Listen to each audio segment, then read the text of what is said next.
Well, good morning.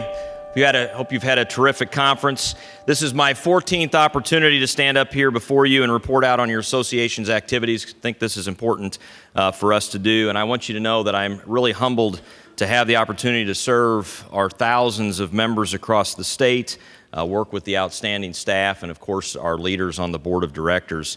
I appreciate the privilege to be able to do so. Now, before discussing some of what's going on, I quickly want to recognize a couple of IPA staff that have been critical in the efforts of making things happen here for this conference. In particular, two people that don't always get a lot of recognition, and in fact, we're not really going to be able to do much of that because they're not even in here right now because they're out working on your behalf. But if you see Pam Burdine or Lynn Woodrum walking around, please be sure to take a moment and thank them for the outstanding effort, because this has been a wonderful conference.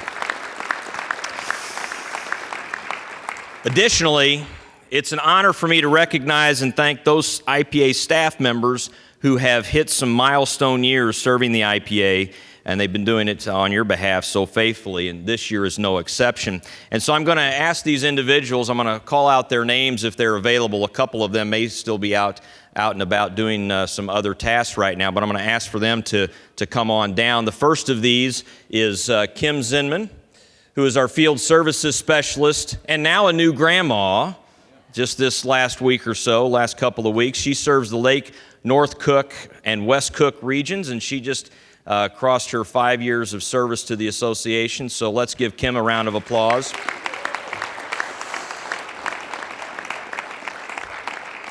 The next of these, and I don't know if he's in the room yet or not, but it's Frank Connery, our field service specialist who serves the Blackhawk, Kishwaukee, Northwest, and Western regions. And he has also served the association for 15 years. Come on up, Frank.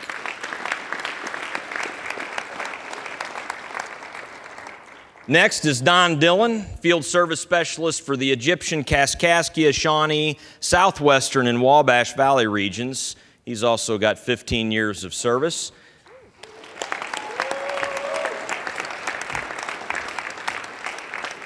And even though he's an adamant Cubs fan, we still let him hang around.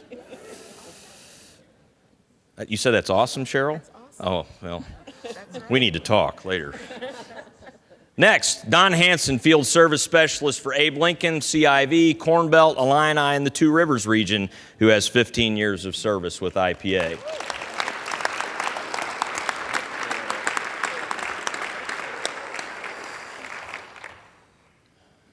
So as Don is walking up here, I'll just say this. It's really difficult to talk about the field staff individually, because while they serve the association in their individual capacities across the state, they really work together as a unit.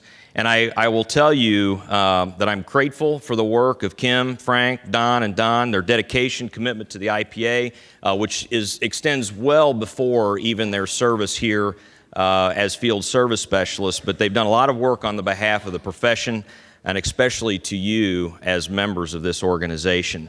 I want you to know that they care deeply about how to serve you personally and professionally, and they are outstanding leaders and learners in their own right, and it is my pleasure to thank them for their work here. So let's give them another round of applause.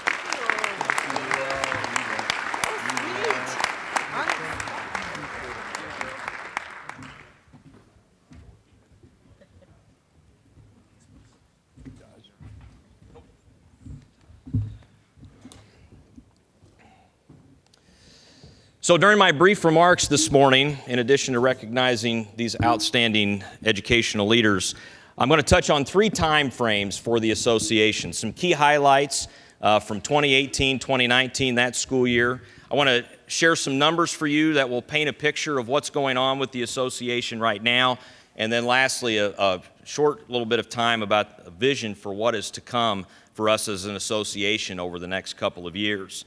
And as usual, we've got a lot going on here at IPA, which means I in no way, shape, or form can cover everything. But this will give you an idea of some of our successes as well as the challenges that we face as an organization. So first up is our new vision statement from this last year as we look at highlights from 2018-2019.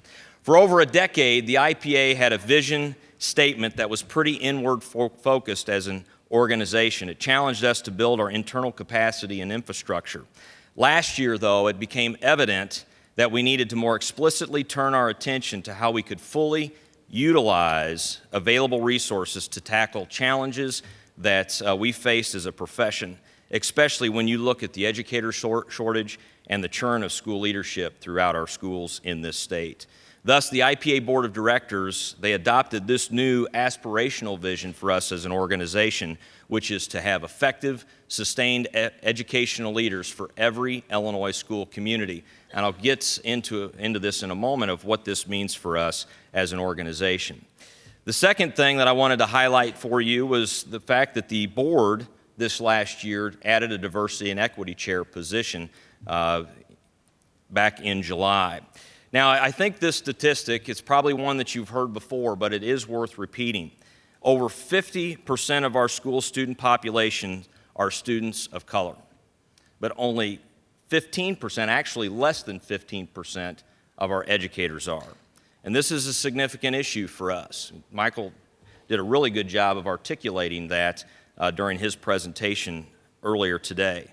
It's one we've got to get more intentional about addressing as an association, and that's why the board felt like it was important that we add this position to the board. And it is my pleasure to introduce Denise Gamble, who's a retired Chicago public school principal and is our very first diversity and equity chair, and has already been busy at work defining what the role is and how it will be focused moving forward.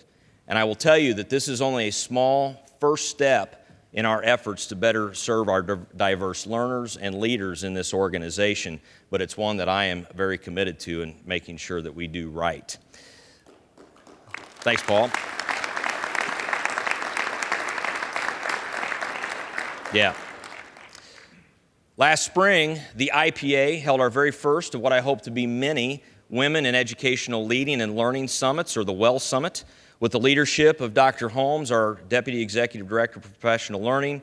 The IPA partnered with several other sponsoring organizations, and you've seen those that were listed up here, and actually they're the ones that we've added a lot more, Sue, I know, for the WELL Summit coming up. But we welcomed over 200 women leaders to Springfield back in the spring that were there to encourage, support, and inspire one another. And those on the video, I think, did a much better job explaining what the experience was like and detailing that for us. But I will tell you this, ladies, if you're planning on attending the WELL Summit this spring, registration will open up here right after this conference. Sign up early while we've got more seats available. I have a feeling after this last year's experience that that's going to fill up fast, and so we look forward to seeing you in Bloomington this next March. The last thing I wanted to highlight for you is the fact that we put out our new school leader paradigm. And if you recall, if you were here at last year's conference in Springfield, I first introduced you to this concept of our school leader paradigm.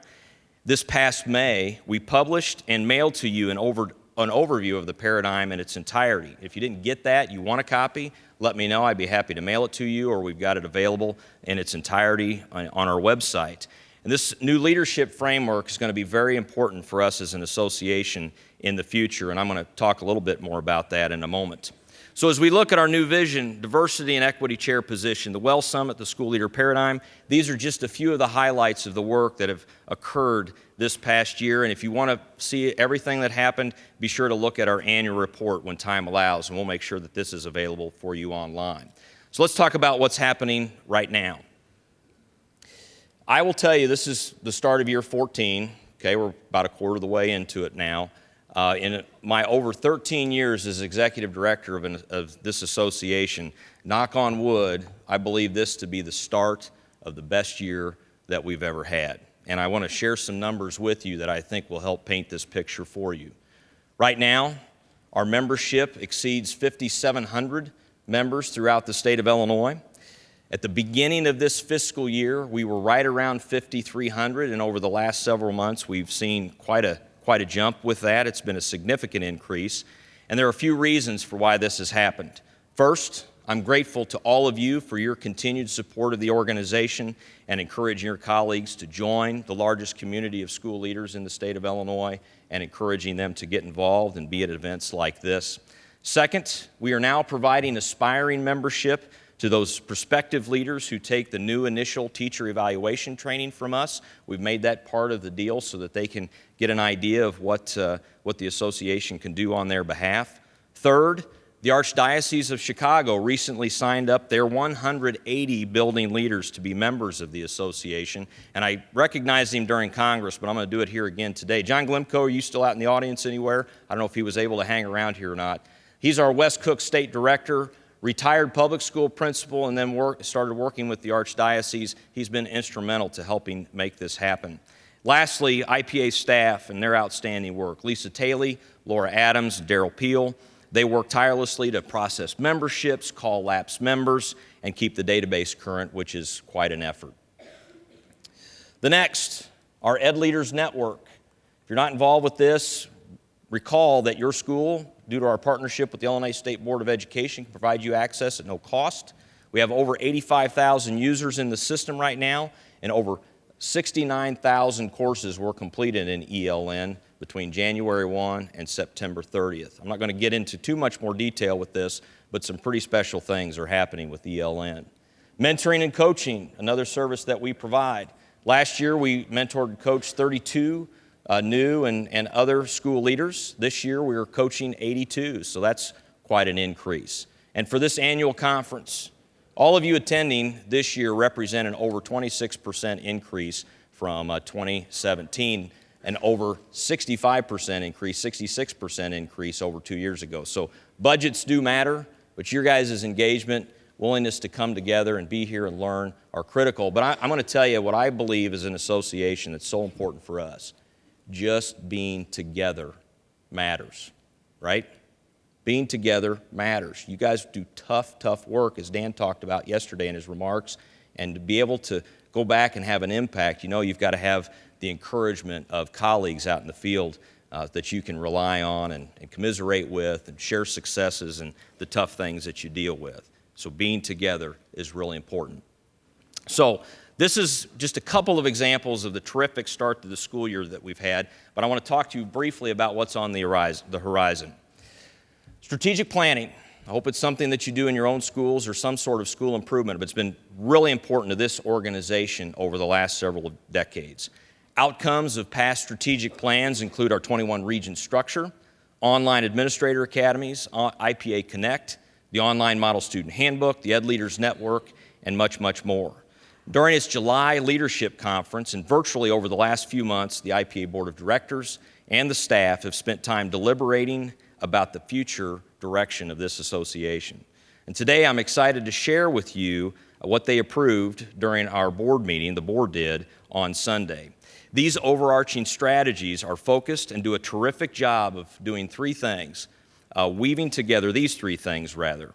Our mission statement of developing, supporting, and advocating for innovative educational leaders, our new school leader paradigm, and our new vision. Before sharing the strategies, I want to give a big shout out to Angie Codron. Angie, are you in the room? I know you've been around. I don't want to embarrass you. Maybe she felt the vibe that I was going to call her out and she got out of here. That might be it.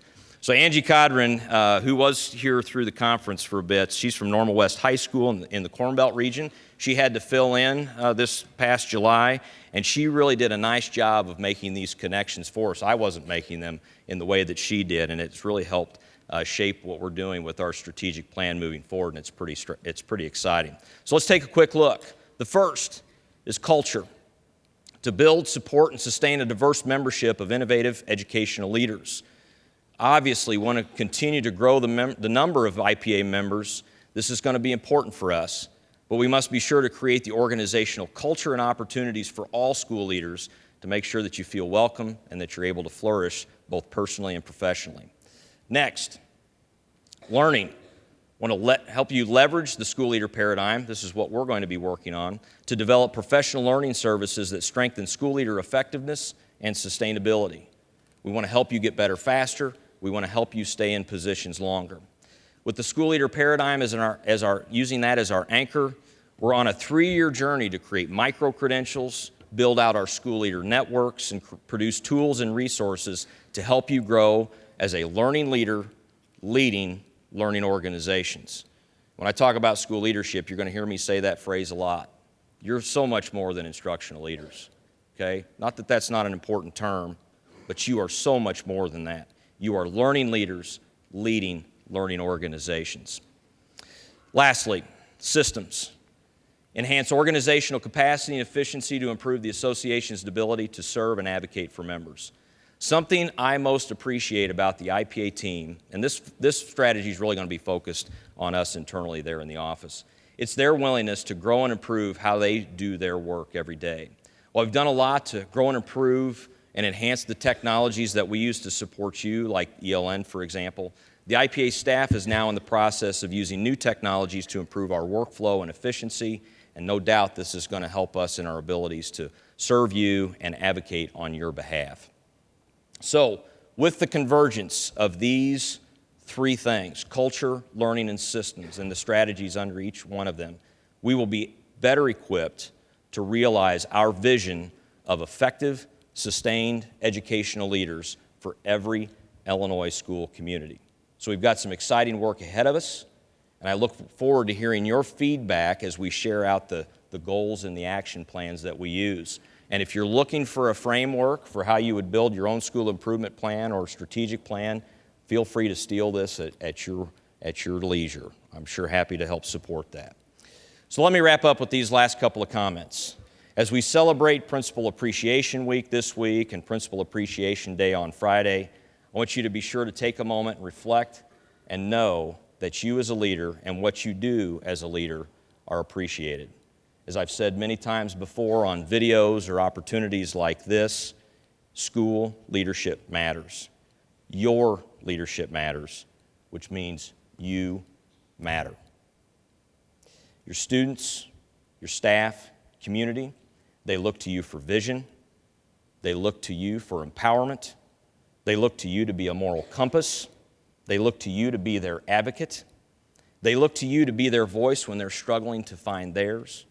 And maybe most importantly, they look to you for hope, especially at times when they feel like there's only despair, right? As Dan mentioned yesterday, you have the best jobs. They're hard jobs.